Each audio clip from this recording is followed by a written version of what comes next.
The sun dipped low over the serene river, casting golden streaks across the water as a strange stillness settled over the bamboo pavilion. Elena knelt on the wooden floor, her yellow dress pooling around her like a spilled secret, her breath shallow as the old man's hands pressed firmly into her back. She hadn't expected this, hadn't expected to feel a jolt of something electric, something forbidden, in the middle of this remote wilderness. His turban gleamed white against the fading light, and his eyes, deep and unreadable, seemed to hold a story she wasn't sure she wanted to hear. Was this a massage, a ritual, or something far more dangerous? Her heart raced as the distant sound of rustling leaves hinted at an unseen presence lurking in the shadows. It had all started 3 days ago when Elena, a restless New Yorker seeking escape from a crumbling engagement, booked a last-minute retreat to this secluded riverside haven in Kerala, India. She'd heard whispers of its healing powers, of ancient traditions that could mend a broken soul. But as the plane touched down and the humid air hit her face, she felt a shiver that had nothing to do with the weather. The driver who picked her up, an older man with a quiet demeanor, barely spoke, his eyes flickering to the rearview mirror more than necessary. By the time they reached the pavilion, the isolation sank in.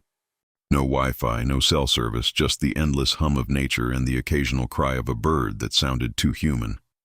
On her first evening, she met Ravi, the man now kneading her shoulders with an intensity that made her skin prickle. He introduced himself as the retreat's caretaker, a keeper of traditions passed down through generations. His voice was soft, almost hypnotic, as he explained the healing touch ritual, a practice meant to release emotional burdens. Elena, desperate to forget the sting of her fiancé's betrayal, agreed without hesitation. But as his hands moved, she couldn't shake the feeling that this was more than therapy.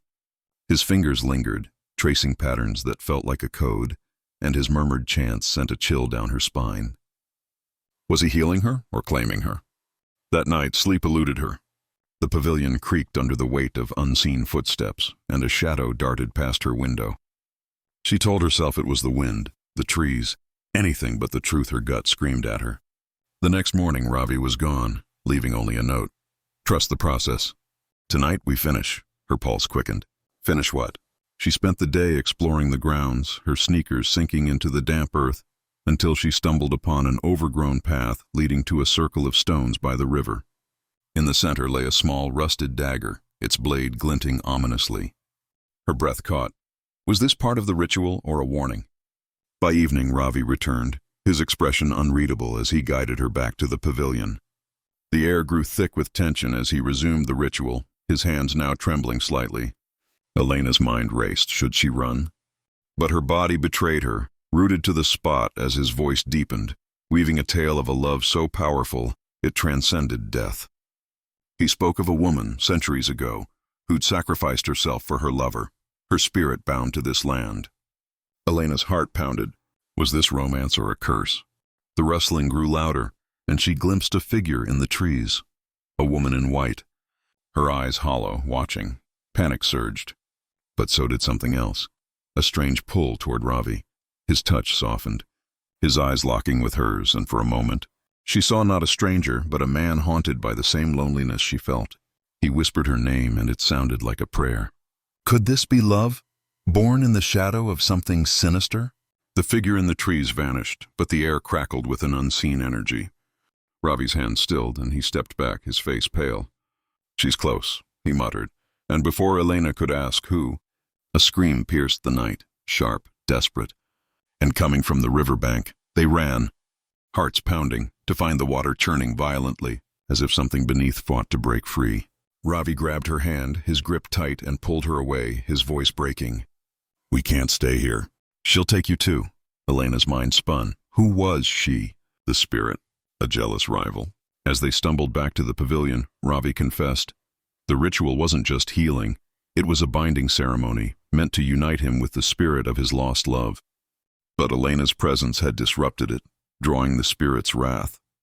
He'd fallen for her, he admitted, his voice raw with guilt, and now they were both in danger. The revelation hit like a storm. Love, here now with a man tied to a ghostly past. Yet, as he held her, his warmth grounded her amid the chaos. The pavilion shook and the figure reappeared, her form more solid now, her eyes blazing with fury. Ravi pushed Elena behind him, chanting fiercely, but the spirit advanced, her hands outstretched. Elena's scream caught in her throat as the air grew icy, and suddenly, the dagger from the stone circle materialized in the spirit's grasp. Was this the end? In a desperate move, Ravi lunged, knocking the dagger from the spirit's hand. It clattered to the floor, and the spirit shrieked, dissolving into mist. Silence fell, heavy and surreal. Ravi turned to Elena, his face etched with relief and fear. "It's over," he whispered, but his eyes darted to the river, where the water still rippled unnaturally. They clung to each other, breathless as the first light of dawn crept over the horizon. Elena's heart was a battlefield, gratitude, terror, and a budding affection warring within her. Had she found love in this madness, or was it a trap she couldn't yet see? Days later, back in New York, Elena couldn't shake the memory of Ravi's touch, his voice, the danger they'd faced. She'd left him behind, promising to return, but a package arrived. A small box containing the dagger, wrapped in a note. "She's not gone. Come back." Her blood ran cold. Was this a plea for help or a lure? The phone rang, an unknown number, and a voice, Ravi's, crackled through, urgent and broken. "She knows your name now." The line went dead, and Elena stared at the dagger, her heart pounding.